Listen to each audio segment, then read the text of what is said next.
Continuation of section 6.1. So I asked you last day just to finish off with that lovely simplification. Okay. So what I'd like you to do today is let's continue on. Okay. And I'll do J with you together, and then hopefully you can try K on your own. All right. Help me out, somebody. What do we do when we start these questions? Factor it. Right. Okay. So let's factor, please. Okay. Factor the top, the numerator. Factor the bottom. Numerator, what do we see? Think about two numbers that multiply to 24 and those same two numbers add to 10. What would they be?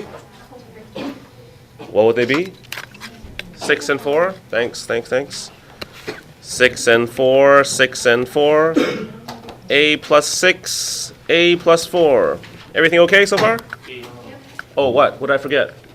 Oh, yes. Don't forget it's 24b squared, so make sure you put a B and a B. Good. All right, so we factored the top. How about the bottom? What do we do with the bottom? What do I say as my hint always before you do regular factoring? Take out the greatest common factor, thank you, which is 2.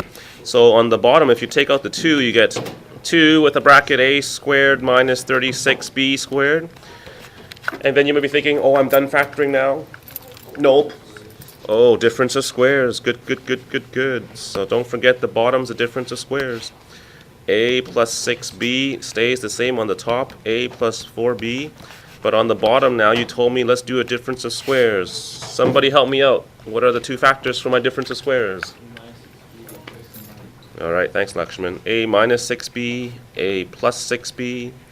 Life is good now because everything's factored. What's next? What's next? Cross simplify? Okay. We'll simplify. Simplify by canceling these out. Yeah. Divide. Anything else we can divide out? Probably not. So sure. A plus 4b is what's left on the numerator. In the denominator, we got 2 with a bracket A minus 6b. Done? No. Oh yeah, remember when we're looking at these rational expressions, we need to make sure we also state the non-permissible values. The values that when I plug this in, doesn't give me a nice proper answer. So what would they be? Or where would I even go to look for the NPVs? Down here at the end? I said to you, hey, look at it when you've done the factoring. So yes, I would say at this stage here, maybe before we simplify, I would have said find your NPVs here. Remember the NPVs are where the denominator cannot be equal to 0, so we'll make the A minus 6b not equal to 0. And in this case, you're going to have to solve for one of the variables, either A or B, it doesn't matter. I'll just solve for A, so I'll say A can't be equal to 6b. Right? And the other expression here is A plus 6b, bless you, Edison. And so therefore A can't be equal to negative 6b. So two non-permissible expressions for this question J. Yes, Vincent? Yeah, so here's the dilemma, okay? I know some of you will start simplifying, and get to the end, and you'll say, oh, look, I only see one bracket here, so I'll only use one NPV. Don't do that, okay? Always find the non-permissible value before you start to simplify. Okay, because yes, they cancel out, they disappear, but they're actually still in there in the beginning.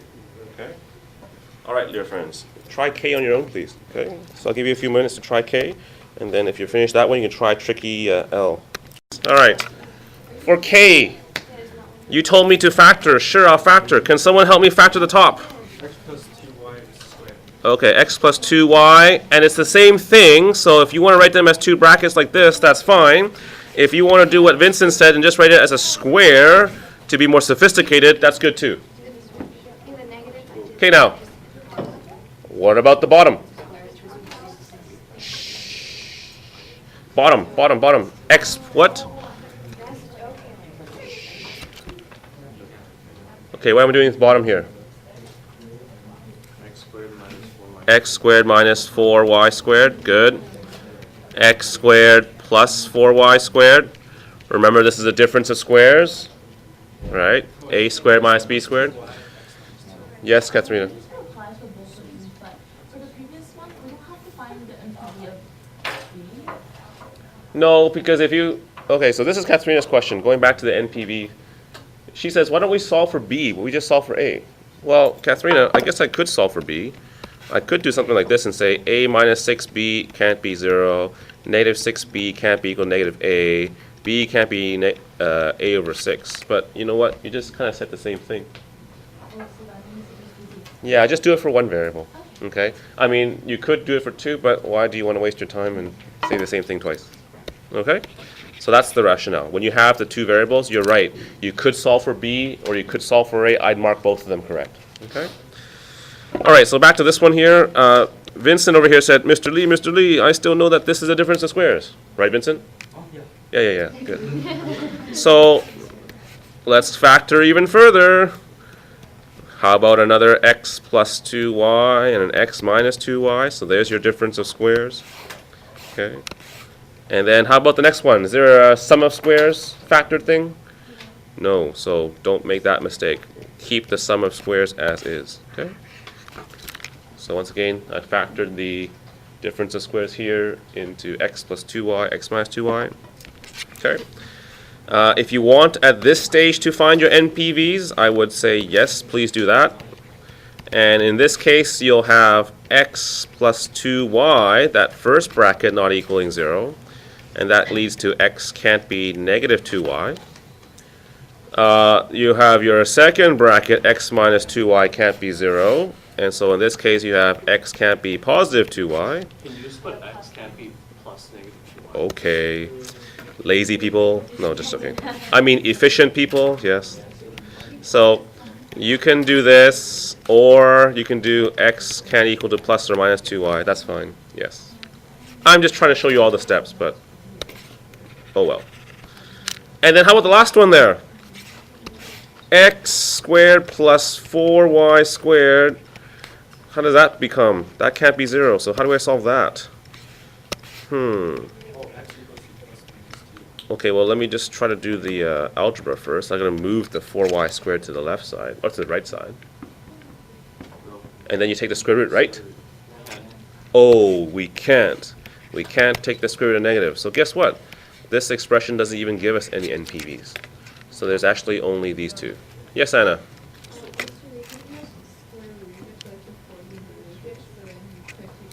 Square root it before I move it.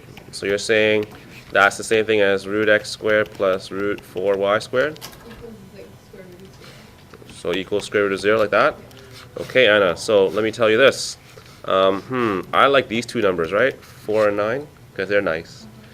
And shouldn't that be equal to root 13? Yeah, but by your ingenious math, we've got this, right? And then, yeah, you okay back there? Oh, okay. Root 4 is 2. Root 9 is 3. What's 2 plus 3? 5. Well, what's the square root of 5? No. What square root gives you 5? 25. By Anna's choice, then, root 13 is the same thing as root 25. See the issue there? Yeah. Don't be embarrassed. It's okay. We're all learning together. So, by the way, once again, you've got a problem when you have pluses, okay? Don't try to split up the square root into two separate pluses. That doesn't work, so I think I'm still okay. There's no answer for that last bracket. All right? I like doing new math. If it catches on, you can make lots of money. Okay. Back to this question. I found my NPVs. Let's simplify now. What can I simplify from the x plus 2y on top and the x plus 2y, x minus 2y, x squared plus 4y squared on the bottom? Sure, so the x, and I'll say the x plus 2y, the squared part, simplifies with that. And I believe all you can do now is leave your answer as x plus 2y, x minus 2y, x squared plus 4y squared, and you are done. Yes, I'm still on that one question. Okay? Okay. So, ladies and gentlemen, this can get complicated because the factoring I can give you gets messy. And if you thought that one was messy, well, guess what? The next one's even more messy. Okay, so welcome to honors, right? So let's take a look at this one. And I know we did some factoring in the previous chapter, so by seeing that bracket there, what do you think is a good strategy to use? So it's a 2. Let Let A be the let A be the thing. Okay. Gia's thing says let A be that thing inside the actual brackets. Okay? Now this one could get messy because we're doing factoring on the top, factoring on the bottom, and we're trying to put them together. So try to keep things organized. I'm going to try to factor the top now first, right? The numerator. So I'm going to say the numerator here. And instead of having 6 bracket squared plus bracket minus 1, let's do 6a squared plus a minus 1. Okay? So I hope that is much nicer for you to simplify and factor. So can you go use your factoring skills and figure this one out? This is the one where you have to have an a value in front, Jew's method of the ugly. Okay. Some of you already done this, so I'll do this with you, I guess. Can somebody help me out? What two numbers multiply to negative 6 and add to positive 1? 3 and negative 2? Okay. A plus 3, A minus 2. What else do I need to do if I'm using Mr. Chu's method? Well, don't do 6a yet. Divide by 6 first, right? Then simplify. Thank you. Then simplify. So that becomes a plus 2. 2 over 6 is the same thing as 1 over 3. And then we don't like fractions, so what do we do next? Well, how'd you get a plus 2? Oh, good question. How do I get a plus 2? Ah ha ha ha. I was trying to trick you.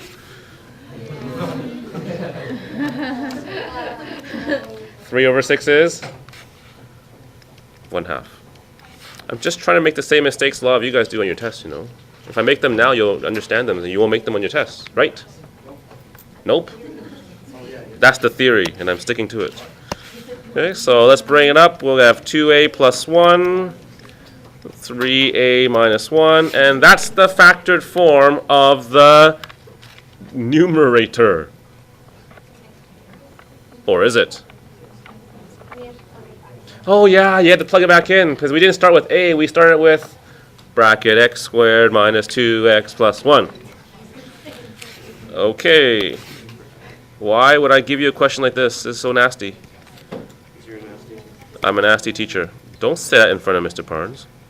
Can you just like number it? That's a little better way of saying it. Okay, so ladies and gentlemen, you got to plug this back in now. And once again, all I'm doing right now is still just factoring the numerator. Okay?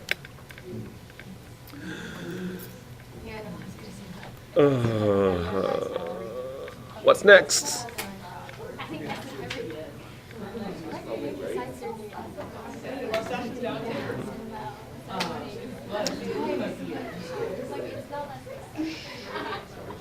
Okay, ladies, let's take a look, please. Okay, together. What's next here?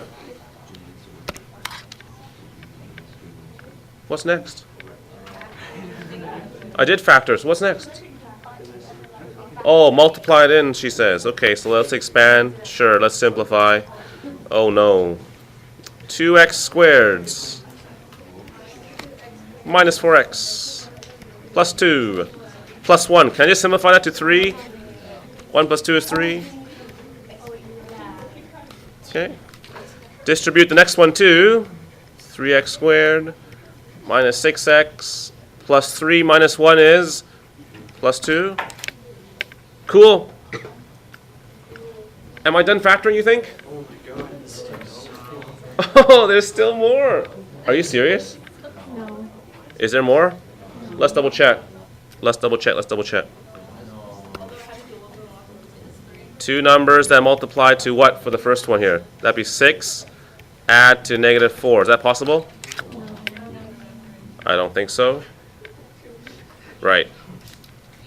Not possible. Okay, how about the next one? Two numbers that multiply to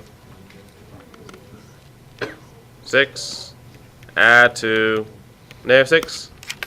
Possible? -3 and -3. But they don't multiply to 6. That's multiplying to 9. Oh, right.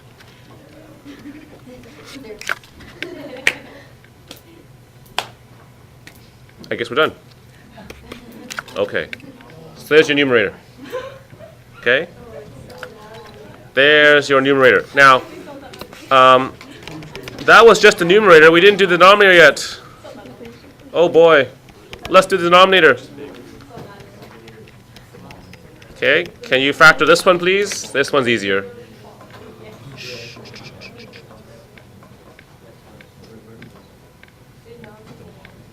This is just the denominator. Yeah, all that work was just for the numerator. We didn't do the denominator yet. Yeah, I did the same time. I was like, oh. Okay. So that's why I told you, dear friends, that factoring stuff you learned in grade 10, very important. You get to do it again. Can you tell your grade 10 friends right now that are in my class that don't like factoring to say to them, hey, you need to know this stuff and do this well? Do you have grade 10 friends? We have Earl. Let's tell Earl. His locker's over here. Yeah, Earl. I think you need to put posters out there.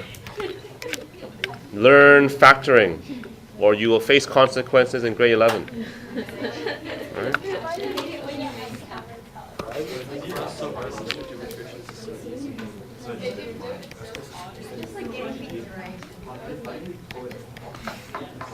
Okay, ladies and gentlemen, you should continue working on this on your own, please. This factoring should be easy, I hope.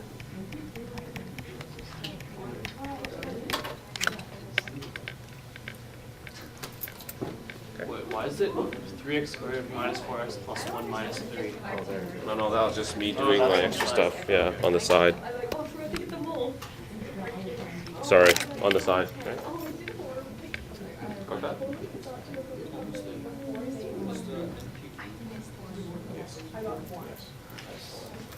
Okay, ladies and gentlemen, let's finish this one off, okay? So, in the end, your factored form now becomes the following. On the top, you got the 2x squared minus 4x plus 3. And another factor, 3x squared minus 6x plus 2. You okay? On the bottom, you got x minus 1, 3x minus 1. Now we're in factored form. NPV, I heard. Okay. What's my NPVs? Right. Can't be 1, can't be 1/3. Now, ladies and gentlemen, is there anything you can actually factor here and cancel out, or divide out? No. So, unfortunately for this one, we're actually done. Unfortunately, we're done. Yeah, I think I might have made a mistake, because my original plan was to have something up here that can be factored. So maybe I made a mistake in my notes that I'll have to correct for next year. Anyways, that I want to quickly take a look at. These are ones where I'm not actually giving you the question and telling you to simplify. I'm saying now I'm going to give you some characteristics, and you have to kind of find out what the question looked like from the beginning. So we're kind of switching the gears here and switching how we're going to think about things. Here's example number 4. It says, write a rational expression. So once again, a fraction, right? Polynomial on the top, polynomial on the bottom. And it says it's equivalent to x minus 1 over 2. So this is the actual simplified form, okay? This is like your answer. And I want you to come up with a question.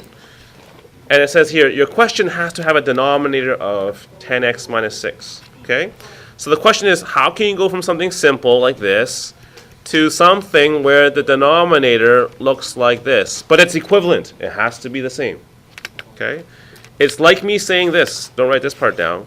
But it's like me saying, here's the fraction 3/5. If I started with the fraction with the denominator of 50, what would the number be on top? Okay? And of course, in this case, the answer is? Just cross multiply. You can just cross multiply and get 30. Yeah, you could. Right? Or some of you just said, hey, I know 5 times 10 is 50, so 3 times 10 is just 30. So, it's up to you. You can cross multiply, or if you can see it, can someone tell me what I actually multiplied by 2 to give me 10x minus 6? Oh yeah, so that's just 5x minus 3. So you can just take the x minus 1 and multiply that by 5x minus 3. So let's just do that together, please. We'll take your 5x minus 3 and we'll multiply that by the x minus 1. Okay, and we'll expand and we'll simplify and then we'll be done. You could cross multiply. Okay, if you did cross multiply, Vincent, you'd be taking 10x minus 6 times x minus 1 and then divide by 2. But that's the same thing because 10x minus 6 divided by 2 is just 5x minus 3. So either way works. It's up to you. If you like cross multiplying, do that way. That makes more sense to you. Go for it. 5 times x, of course, is 5x squared. 5x times negative 1, negative 5x. That's negative 3x. And then positive 3. And just quickly simplify this, and guess what? You're done. Okay? Done. So once again, these questions are kind of having you go backwards. Okay? We give you the simplified form. You figure out what I started with. Okay? All right, try part B for those of you who have done part A. Okay. Okay. So part B says, has a variable of q, non-permissible values. Oh, those are those NPVs. So this time it said the NPV is 0, 1, or 2. So what can we do? First of all, NPVs. Does that help me with the numerator or the denominator? Denominator, good. So help me out. What's one of the factors in my denominator here? X minus 1? Oh, okay, thank you. Q minus 1. Okay, that's the one for 1. Q minus 2, that's the one for 2. And of course, you're freaking out about 0. Yeah, just times everything by Q. Perfect. Good. Okay. Yes, Helena, but what? How do you know? Oh, Helena makes a good point. Mr. Lee, some other questions had like numbers in front, like a 3, or like a 13, or like 113, or 1,000. Like, how do we know, right? Good question. I don't know. So I'll say there are actually many answers for this one. Okay? If you want to put a coefficient in front, you can. So this could be actually any number except what? Except 0, of course. Right? Could be an infinite number. There are infinitely number of answers for this one, yes. Okay, so this number in front can be anything. How about the thing on top? The numerator? Anything. That's right. That could be anything too. Not just anything, but this number on top could be any constant except 0, of course. What else could it be? It doesn't have to be just a number, right? What else could it be? It could be another variable or another polynomial. So it's any constant or polynomial, okay, as long as it's not equal to 0. So this is like choose your own adventure. Choose your own question. Choose your own answer. You got many to choose from. So pick your favorite polynomial and plug it in there. Pick your favorite number, plug it in there, and life is good. Okay?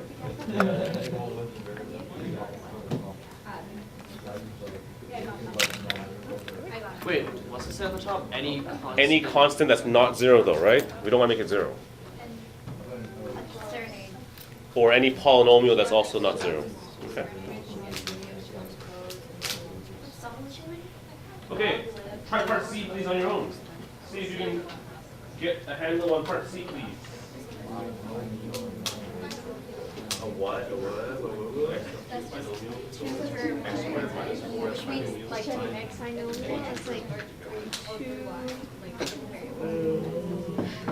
two terms, and they're separated by a plus or minus.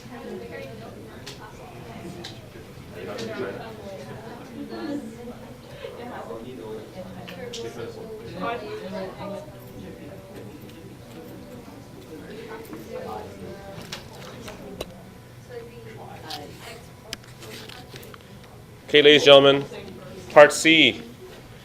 What does it mean when I say this word? Some of you are asking me, binomial. Binomial means not 2 digits, but 2 terms. Okay?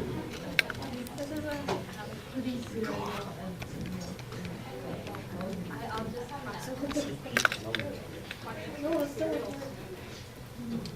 ladies and gentlemen, let's talk about this together, okay? Having a binomial. Quiet, please. Okay, so help me out here. I said I want a binomial numerator. If you look at what I have right now, x minus y, that actually is already a binomial because it's two terms, okay?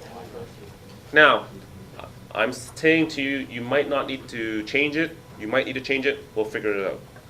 But also it says we have non-permissible values for x, okay, so for x, of 0 and also negative y. So what that means is x can't be 0. Actually, I should not write it up there. I should write it down here. X can't be 0, and also x can't be equal to negative y. Okay?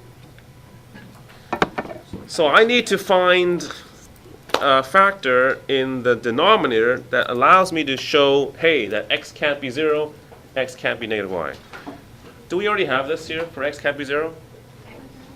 Yeah. What factor do you think I need to create down here in the denominator to show this non-permissible value of x can't be equal to negative y? Put a y in there? X plus y. Just like this? But wouldn't that just be y can't be 0 then?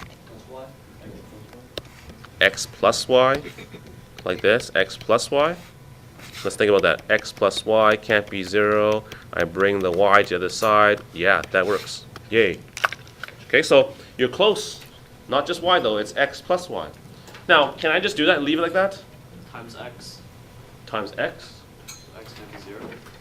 But we already have that there. We have this x can't be 0. I'm just saying to you, you just stuck this x plus y in the bottom. Am I allowed to do that? Multiply x by y. I have to make this equivalent, right? So what do I also need to multiply on the top? Another factor of x plus y. Good. Okay.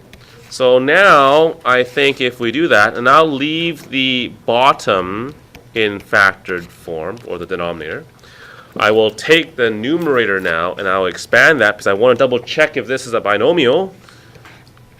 X times x is x squared. X times y is just xy.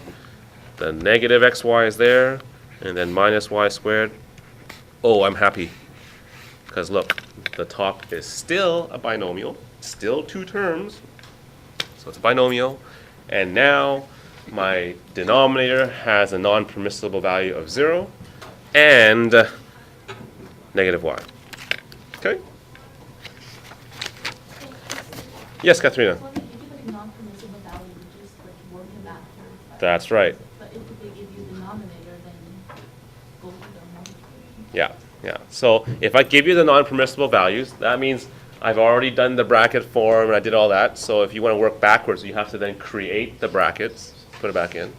But if I already gave you the bracket form here, then you have to find the non-permissible values. Yeah, that's fine. Okay? Yes, Michelle. Actually expand the denominator. You could expand the denominator if you wish. I won't take off marks if you don't. But I just thought it'd be easier to see this so we can see how the non-permissible values exist. Okay? All right. Okay, last one. Example number 4 again. This should be 5. Change it, please, in your notes. Lots of mistakes in your notes today. Sorry. Change number 5. Okay. So let's finish off with this one. I don't know if you've actually printed a lot of stuff before. Richard, you with me? I don't know if you go to Staples or somewhere to print stuff. You know, maybe you're printing flyers saying to your grade 11 friends or grade 10 friends, make sure you know how to do factoring well. Post them around the school, right? But in any case, there's this print shop that I know of, and it says here the cost in C dollars of printing a flyer at this particular print shop is 15 cents per copy. Pretty cheap. 15 cents for one copy. But there's something called a fixed setup fee of $350. So in order for them to actually take your business, you have to give them $350 first, and then they still charge you 15 cents for every single piece of paper you print. That's a lot. I don't know. When you get out to the real world, you figure if that's cheap or not. Okay? Now, here's what I'd like you to do, please. Okay, listen up, please. Listen up. Part A. Set up an equation to represent the total cost of printing N flyers. N, of course, stands for the number of flyers. So let's see if we can do that first. This is like a review from grade 10. Remember from grade 10, you have a cost function. Can someone help me out? What are we doing here? C equals to, yeah? 350 350, the initial cost or the fixed cost, yeah? plus 15. Plus 15 and? 1.5. Oh, okay, careful here. One of them is dollars, one of them is cents. Which one is cents and which one's dollars? It's 15 cents, so I would suggest you rewrite this as 0.15 if you're going to use dollars, okay? Man, that'd be expensive. It was $350 as a setup fee and $15 for a piece of paper. I obviously went into the wrong profession. I should be doing that. Okay, now that's just the costs, but how would I figure out average cost? That word average. How do you find average? I don't understand what it's Divided by asking n. for. Okay, good. You don't understand what it's asking for. How do you find the average mark for you? Divide by what? By the total, right. Remember the average, really, is the total, and I'll say the total cost, divided by, yeah, the number of copies, right. The number of copies. Just like how their average mark is your total marks divided by how many, right? So, in this case, your total cost is 350 plus 0.15n. And how do I represent the number of copies? Just n. Very good. See how it's a rational expression now? It's a fraction. See how there's a polynomial on the top and a polynomial on the bottom? That's cool. I guess we're done. There's your average cost. That's it. Okay? And then the last part, part C, that's not too difficult. Find the average cost now for me. If I were to actually print 5,000 of these must-do factoring well grade 10s pictures. How would that be? Help me out, somebody. What should I do? Plug what in? What number? What's that number? That one. What's that one? People online don't know what that one is. The one on top.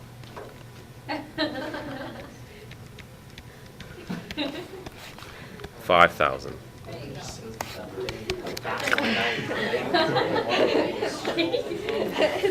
That one, yes. Can someone do this for me? How much? 22 cents? Okay.